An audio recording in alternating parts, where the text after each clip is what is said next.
Hi students, welcome to Bhaskars Biology. Intermediate second year botany. Transport in plants మొక్కల్లో రవాణా. So ఈ lesson సంబంధించి ఇది మ్యాక్సిమం లాస్ట్ వీడియో ఇది. సో దీంతో మనకి ఈ ట్రాన్స్పోర్ట్ ఇన్ ప్లాంట్స్ మొక్కల్లో రవాణా అనేటువంటి ఈ లెసన్ కంప్లీట్ అయిపోతుంది. సో అయితే ఇందులో మనకి లాస్ట్ ఏంటంటే ఇది మోస్ట్ ఇంపార్టెంట్ టాపిక్, ఇది చాలా ఇంపార్టెంట్ టాపిక్. సో మ్యాక్సిమం చూడండి అందరూ కూడా. అయితే ఇక్కడ విషయం ఏంటంటే ఐపీఈ పాయింట్ ఆఫ్ వ్యూలో దీన్ని పెద్ద పట్టించుకోరు, కానీ ఎంసెట్ నీట్ పాయింట్ ఆఫ్ వ్యూలో కొద్దిగా మీకు అంటే కొద్దిగా అర్థం అవడానికి కొద్దిగా ఇబ్బందిగా ఉంటుంది. సో మ్యాక్సిమం లాస్ట్ వరకు ఫాలో అవ్వండి. సో మీకు ఇది చూసిన తర్వాత, ఈ వీడియో చూసిన తర్వాత మీరు టెక్స్ట్ బుక్ ఓపెన్ చేసి చదివితే మీకు మ్యాక్సిమం ఏంటనేది మీకు అర్థమవుతుంది. సో అయితే మనకి ఈ టాపిక్ ఏంటంటే ద ప్రెజర్ ఫ్లో ఆర్ ఇంకో పేరు ఉంది దీనికి, మాస్ ఫ్లో హైపోథెసిస్. సో మనకి ప్రెజర్ ఫ్లో అంటే ఏంటి, మాస్ ఫ్లో అంటే రెండు మ్యాక్సిమం ఒకటే కదా మనకి ఈ వీడియోకి వచ్చేసరికి. అయితే మనకి ఈ pressure flow, mass flow hypothesis అంటే ఏంటనేది మనం ఇప్పుడు ఈ వీడియోలో చూద్దాం. అయితే ఇందులో మనకి ఫస్ట్ పాయింట్ ఏంటంటే ఇక్కడ చూడండి, ద ట్రాన్స్లోకేషన్ ఆఫ్ షుగర్స్ అనేవి ట్రాన్స్లోకేట్ అవుతున్నాయి. So the translocate of sugars from ఎక్కడ నుంచి, సోర్స్ టు సింక్. సో మనకి ఈ pressure flow are mass flow hypothesis అనేది మాక్సిమం సైంటిస్టులు అందరూ కూడా దీన్ని ఓకే చేశారు. సో అందరూ కూడా బిలీవ్ చేశారు ఇది నిజమే. అంటే ఈ ప్రాసెస్ లోనే ప్లాంట్స్ లో మనకి ఫుడ్ మెటీరియల్ కానీ వాటర్ కానీ ట్రాన్స్పోర్ట్ అవుతుంది అని చాలా మంది నమ్మినటువంటి ఈ సిద్ధాంతం ఇది ఏంటంటే ద ప్రెజర్ ఫ్లో అంటే పీడన ప్రవాహం లేదా స్థూల ప్రవాహ పరికల్పన. సో దీన్ని మాక్సిమం ఆమోదించారు చాలా మంది సైంటిస్టులు అందరూ కూడా దీన్ని ఆమోదించడం అనేది జరిగినటువంటిది. ఇందులో ఏం చెప్తుందంటే మనకి ద ట్రాన్స్లోకేషన్ ఆఫ్ షుగర్స్ అనేవి ట్రాన్స్లోకేట్ అవుతున్నాయి. ఎక్కడ నుంచి, ఫ్రమ్ సోర్స్ టు సింక్. ఇలా ట్రాన్స్లోకేట్ అయ్యే వాటినే మనం ఏంటంటే ద ప్రెజర్ ఫ్లో హైపోథెసిస్ అని చెప్పడం అనేది జరిగింది. సో తెలుగు వచ్చేసరికి ఏంటంటే ఇక్కడ మనకి పీడన ప్రవాహ లేదా స్థూల ప్రవాహ పరికల్పన అంటే ఉత్పత్తి కేంద్రము నుండి, అలా లాస్ట్ వీడియో చెప్పుకున్నాం. ఉత్పత్తి కేంద్రం అంటే ఏంటి, వినియోగ కేంద్రం అంటే ఏంటి లాస్ట్ వీడియో మనం చెప్పుకున్నాం. సో మన సింక్ అంటే ఏంటి, సోర్స్ అంటే ఏంటి అనేది మన లాస్ట్ వీడియో కంప్లీట్ అయింది. ఉత్పత్తి కేంద్రం నుండి వినియోగ కేంద్రానికి చక్కెరలు స్థానాంతరణ వివరించే యాంత్రికాన్నే మన పీడన ప్రవాహ పరికల్పన అనేది జరుగుతుంది. అయితే ఈ ప్రాసెస్ మెయిన్ ఏంటంటే మనకి సోర్స్ నుంచి సింక్ కి మనకి సుక్రోజ్ అనేది ఏ విధంగా ట్రాన్స్పోర్ట్ అవుతుంది మెయిన్ టాపిక్. అంటే ఇక్కడ మనం చెప్పుకున్నది ఏంటంటే ఆ సుక్రోజ్ అనేటువంటి షుగర్ ఏదైతే ఉందో, షుగర్ అంటే మనకి ఏంటంటే సుక్రోజ్ అనేది మనకి ట్రాన్స్లోకేట్ అవుతుంది. మనం లాస్ట్ వీడియో చెప్పుకున్నాం. అంటే ఇక్కడ షుగర్ అంటే ఏంటి, సుక్రోజ్ అనేది మనకి ఎలా ట్రాన్స్లోకేట్ అవుతుంది, ఎక్కడ నుంచి, from source to sink. So ఇది ఈ ప్రాసెస్ మొత్తం ఎలా జరుగుతుందని మనం ఇప్పుడు ఈ వీడియోలో చూద్దాం. అయితే ఇక్కడ ఇక్కడ చూడండి, ఫస్ట్ ఆఫ్ ఆల్ మనకి ప్రాసెస్ మనకి సోర్స్ నుంచి మనకి స్టార్ట్ అవుతుంది. సోర్స్ అంటే మనకి ఎక్కడైతే ఫోటోసింథసిస్ జరుగుతుందో లీఫ్లు వాటిలో మనకి దాన్ని మనం సోర్స్ అంటాం. దీనిలో మనకి సుక్రోజ్ ప్రొడ్యూస్ అవుతుంది. అంటే ఫస్ట్ షుగర్ గ్లూకోజ్ అంటాం. సో గ్లూకోజ్ అనేది మనకి షుగర్ అనేది ఏంటంటే మనకి సుక్రోజ్ కింద కన్వర్ట్ అవుతుందని చెప్పుకున్నాం. ఈ సుక్రోజ్ అనేది ఏదైతే ఉందో అంటే సోర్స్ లో ఉన్నటువంటి, అంటే సోర్స్ అనేటువంటి లీఫ్ లో ఉన్నటువంటి ఈ సుక్రోజ్ ఏమవుతుందంటే ఇక్కడ మనకి ఏమవుతుంది, సోర్స్ లో సుక్రోజ్ అలా గ్రాడ్యువల్ గా ఫోటోసిస్ ద్వారా మనకు ప్రొడ్యూస్ అవుతున్నట్టు అవుతుంది, కాన్సన్ట్రేషన్ పెరుగుతుంది. అంటే సుక్రోజ్ తాలూకా కాన్సన్ట్రేషన్ ఎప్పుడైతే పెరగగానే ఈ సోర్స్ లో ఉన్నటువంటి సుక్రోజ్ మనకి ఏంటంటే దాని పక్కన ఉన్నటువంటి కంపానియన్ సెల్స్ లోకి వెళ్ళడం జరుగుతుంది. ఎందుకు వెళ్తుందంటే ఇక్కడ ప్రెజర్ అనేది ఇక్కడ మనకి చూడండి గాఢత, సో మనకి పీడనం, సో ప్రెజర్ అనేది పీడనం అనేది ఇక్కడ అప్లై అవుతుంది. అందువల్ల ఈ సోర్స్ లో మనకి సుక్రోజ్ క్వాంటిటీ అనేది పెరుగుతుంది. సో ఎప్పుడైతే పెరుగుతుందో ఆటోమేటిక్ గా ఏమవుతుంది, ఇక్కడ ఉన్న సుక్రోజ్ ఏమవుతుందంటే కంపానియన్ సెల్స్ లోకి వెళ్ళడం జరుగుతుంది. ఇక్కడ మనకు ప్రెజర్ వల్ల వెళ్ళడం అంటే కాన్సన్ట్రేషన్ కూడా అనొచ్చు. సో కాన్సన్ట్రేషన్ వల్ల ఎక్కడ నుంచి అక్కడికి వెళ్ళడం అనేది జరిగింది. ఎక్కడ నుంచి వెళ్ళిందంటే సుక్రోజ్ అనేది మనకి ఏమవుతుంది, సుక్రోజ్ అనేది సోర్స్ లో సుక్రోజ్ అనేది కంపానియన్ సెల్స్ లోకి వెళ్తుంది. ఎందువల్లంటే ఇందులో సుక్రోజ్ అక్యుములేట్ అవుతుంది, ఫోటోన్ జరిగి దాని యొక్క సంఖ్య గ్రాడ్యువల్ గా ఇంక్రీజ్ అవడం అవుతుందంటే దాని పక్కన సెల్స్ కి మనకి వెళ్ళిపోవడం జరుగుతుంది. సో రకంగా వెళ్తుంది.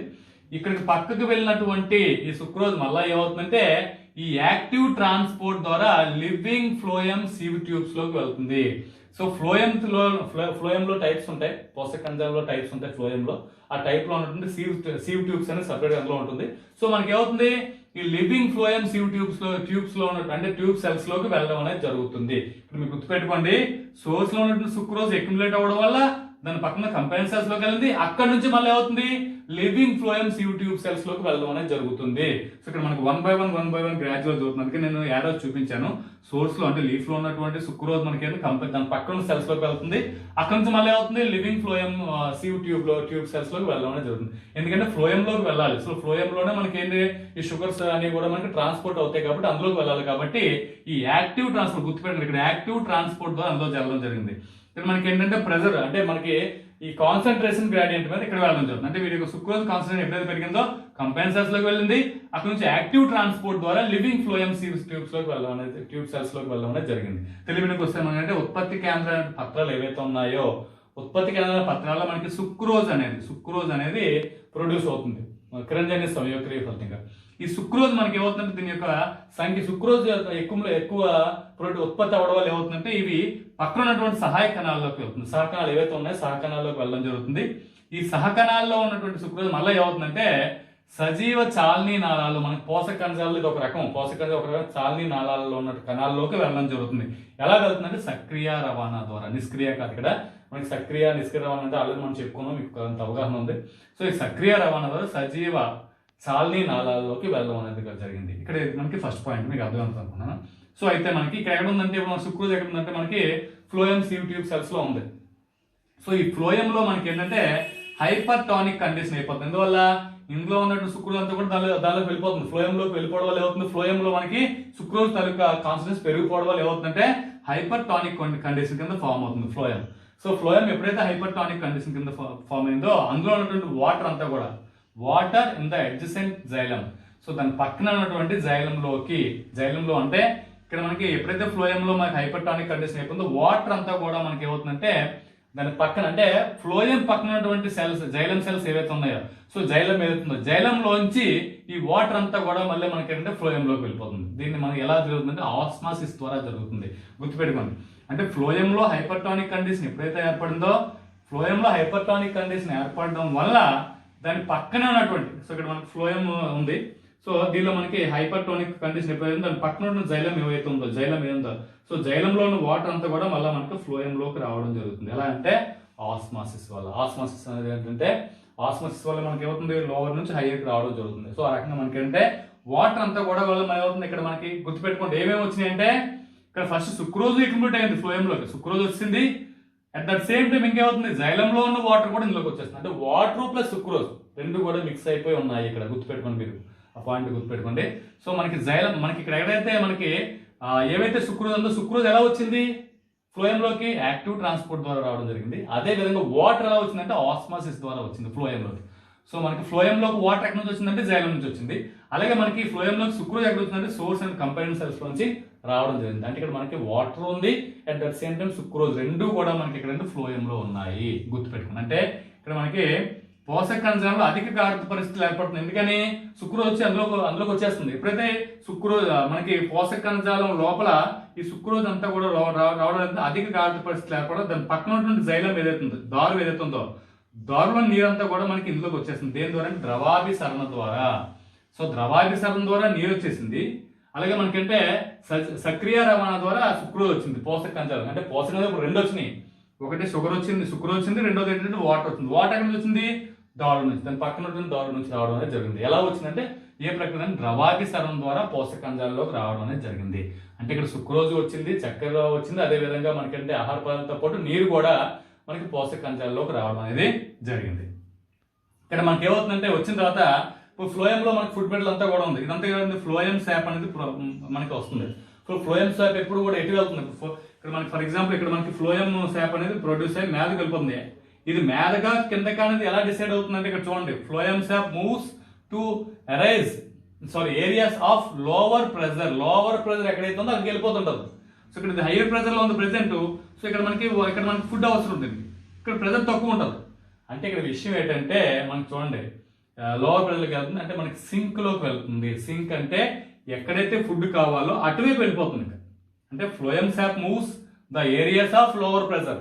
లోవర్ ప్రెజర్ ఎక్కడ ఉంది, ఎక్కడైతే మనకి ఇది వాడేసుకుని మనకి ఫుడ్ మెటీరియల్ కావాలో, సో దాన్ని మనం ఏంటంటే సింక్ అని చెప్పుకున్నాం. దీన్ని మనం వినియోగ కేంద్రం అంటాం. అక్కడ వినియోగించబడుతుంది కాబట్టి అక్కడ లో ఉంటుంది. సో కాబట్టి ఏమవుతుంది, ఫ్లోయం శాప్ మూవ్స్ అంతా ఎటు మూవ్ అవుతుంది, లోవర్ ప్రెజర్ ఉన్నటువంటి సింక్ వైపు వెళ్ళడం జరుగుతుంది.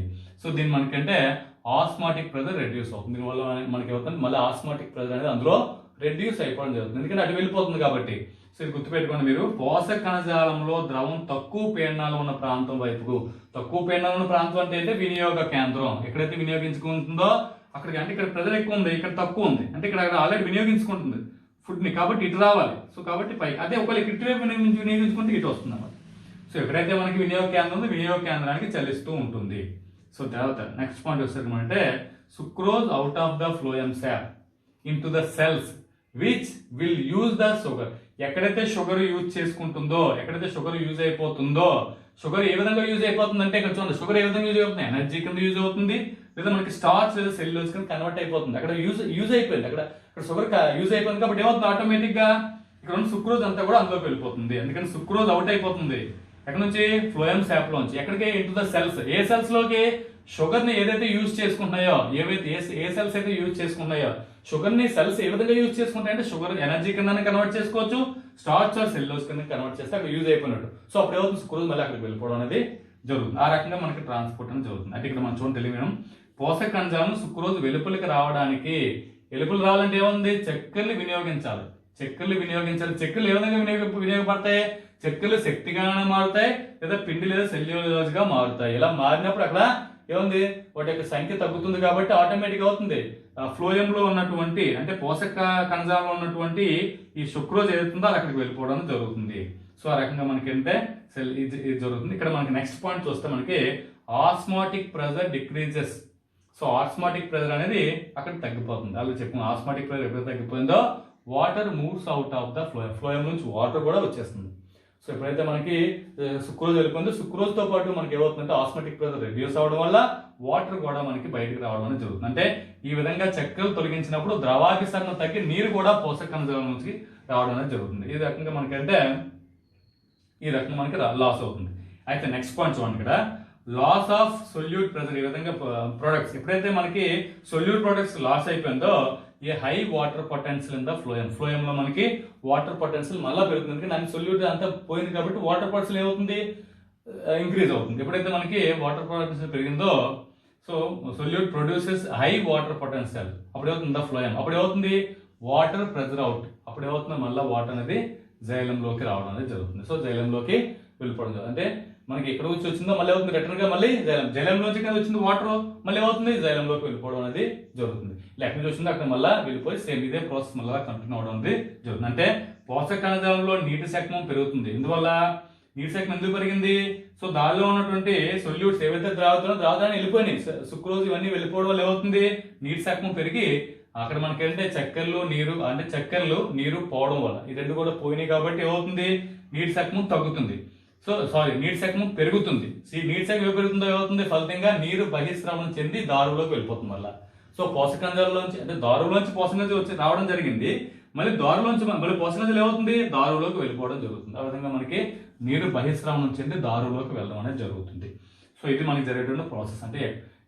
అంటే ఇక్కడ మీకు ఇందులో ఏమైందంటే ప్రెజర్ ఉంది, ప్రెజర్ మనకి ఎప్పుడైతే బిల్డప్ అయిందో ప్రెజర్ తో పాటు మళ్ళీ ఏమవుతుంది రిమైనింగ్ సబ్స్టెన్స్ కూడా సుక్రోజ్ ఇవన్నీ కూడా రావడం జరుగుతుంది. అంటే ఇక్కడ అంతా కలిపి వెళ్తున్నాయి కాబట్టి దీన్ని మనం pressure flow are mass flow అని చెప్పడం అనేది జరుగుతుంది. అయితే దీనికి ఒక చిన్న ఎక్స్పెరిమెంట్ కూడా ఉంది. ఎక్స్పెరిమెంట్ ఏంటంటే మనకి చూడండి గ్రిడ్లింగ్ ఎక్స్పెరిమెంట్ ఒకటి ఉంది. గ్రిడ్లింగ్ ఎక్స్పెరిమెంట్, దీన్ని మనం మేకలను ప్రయోగం అంటాం.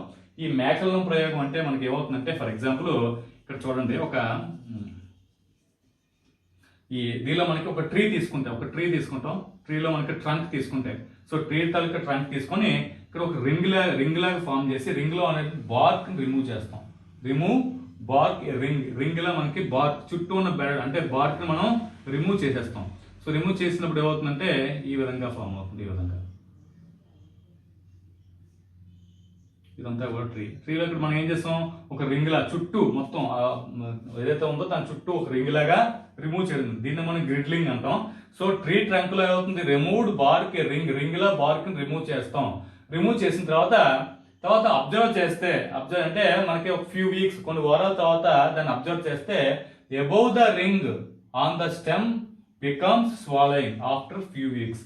సో కొన్ని వారాలు పోయిన తర్వాత చూస్తే సో మనకి తెలుగులో వస్తే మేకలు అంటే వృక్షం యొక్క మాను ఏదైతే ఉందో మాన్ని మార్నింగ్ యొక్క బెరడును పట్టీ రూపంలో తొలగిస్తారు, ఒక రింగ్ లా తొలగిస్తారు. సో ఒక రింగ్ లాగా, సో పైన బెరడ్ అంతా కూడా రింగ్ లాగా మనం తీసేయడం జరుగుతుంది. సో ఇలా రింగ్ లా తీసేయడం వల్ల మనకి ఏమవుతుందంటే కొన్ని వారాలకు రింగు పై భాగంలో బెరడు పొర ఏమవుతుంది, ఉబ్బుతుంది. ఇక్కడ పైన ఉన్న బెరడు ఉంది కదా, ఈ బెరడు పొర ఇలా ఉబ్బిపోతుంది అనమాట. ఎందువల్ల ఉబ్బిపోతుందంటే ఇక్కడ మనకి ఫుడ్ మెటల్ అంతా కూడా ఇక్కడ వచ్చి ఆగిపోతుంది. ఇక్కడ నుంచి మనకి కిందకి పాస్ అవ్వట్లేదు, సో కిందకి వెళ్ళట్లేదు. కిందకి వెళ్ళకపోవడం అవుతుంది, అక్కడ మనకి స్వాలన్ అంటే మనకి ఉబ్బిపోతుంది అనమాట. సో అంటే ఎక్కడికి రింగ్ పైన, ఎబోవ్ ద రింగ్. సో మనకి అక్కడ ఏం చేయాలంటే ఎబోవ్ ద రింగ్ పైన, కిందని కాదు. ఎందుకంటే ఫుడ్ మెటల్ కింద లేవు కదా, కింద లేకపోతే ఇది కూడా ఉబ్బాలి, కానీ ఉబ్బట్లేదు, ఓన్లీ పైది మాత్రం ఉబ్బుతుంది. ఎందుకంటే ఇక్కడ మనకి రూట్ సిస్టమ్ కి, రూట్ ఏదైతే ఉందో రూట్ సిస్టమ్ మన ఫుడ్ మెటల్ కాబట్టి ఏమవుతుంది, phloem responsible for translocation of food one direction. ఇక్కడ వన్ డైరెక్షన్ లో మనకి రూట్ కి రావడం జరుగుతుంది. సో ఈ రకంగా మనకి కిందకి రాకుండా ఇక్కడ మనకి ఆగిపోతుంది. అంటే ఇక్కడ మనకి ఈ చూడండి, ఈ ప్రయోగం వల్ల ఆహారం పోషక కణజాలం ద్వారా వేరు వ్యవస్థలోకి ఏకదిశా గమనం ద్వారా చెల్లిస్తుంది. సో కిందకి మాత్రమే చెల్లిస్తుంది, సో కింద నుంచి మళ్ళీ పైకి వెళ్ళట్లేదు. సో ఇలా ఏకదిశా గమనంలో వస్తుందని చెప్పని ఈ గ్రిడ్లింగ్ అనేటువంటి ఎక్స్పెరిమెంట్, అంటే మేకలను ప్రయోగం అనేది ఒక ప్రయోగం. ఈ రకంగా మొక్కలు కూడా మనకి కొంతవరకు చనిపోయే విధంగా కూడా చేయడానికి ఈ టెక్నిక్ని చాలా వరకు వాడతారు. రింగ్ ఎప్పుడైతే రిమూవ్ చేస్తారో మనకి రూట్ సిస్టమ్ ఫుడ్ మెటల్ అందగా అది ఏమవుతుందంటే కొంతకాలం ప్లాంట్ కూడా ఎఫెక్ట్ అయ్యేటువంటి ఛాన్స్ అనేది ఉంటుంది. సో ఈ రకంగా మనకి ఏంటంటే ఈ ట్రాన్స్పోర్ట్ ఇన్ ప్లాంట్స్ మొక్కల్లో రవాణాకు సంబంధించి the pressure flow are mass flow hypothesis అనేది ఈ టాపిక్ దీంతో కంప్లీట్ అయిపోయింది. సో దీంతో ఈ టాపిక్ అంటే ఈ చాప్టర్ కూడా మనకి కంప్లీట్ అయిపోవడం జరిగింది. ఓకే ఫ్రెండ్స్, మీరు ఈ టాపిక్ సంబంధించినంత కూడా మనకి ఏంటంటే ప్లేలిస్ట్ లో వరుసగా పెట్టాను. మీరు నా ఛానల్లోకి వెళ్ళిన తర్వాత ప్లేలిస్ట్ లో వరుసగా దీనికి సంబంధించినటువంటి అన్ని టాపిక్స్ వరుసగా ఉంటాయి. మీద చూసుకుంటూ టెక్స్ట్ బుక్ చదివితే మీకు పర్ఫెక్ట్గా ఇంకా బెటర్గా అర్థమవుతుంది. సో మీరు నీట్ అవ్వచ్చు, ఎంసెట్ అవ్వచ్చు, సో ఐపీ పాయింట్ ఆఫ్ అవ్వచ్చు, మీకు ఫుల్ అంటే మ్యాక్సిమం ఈ లెసన్ సంబంధించినట్టు కొంతవరకు మ్యాక్సిమం 90% ఎబో మీకు నాలెడ్జ్ ఉంటుందని నేను అనుకుంటున్నాను. Thank you very much.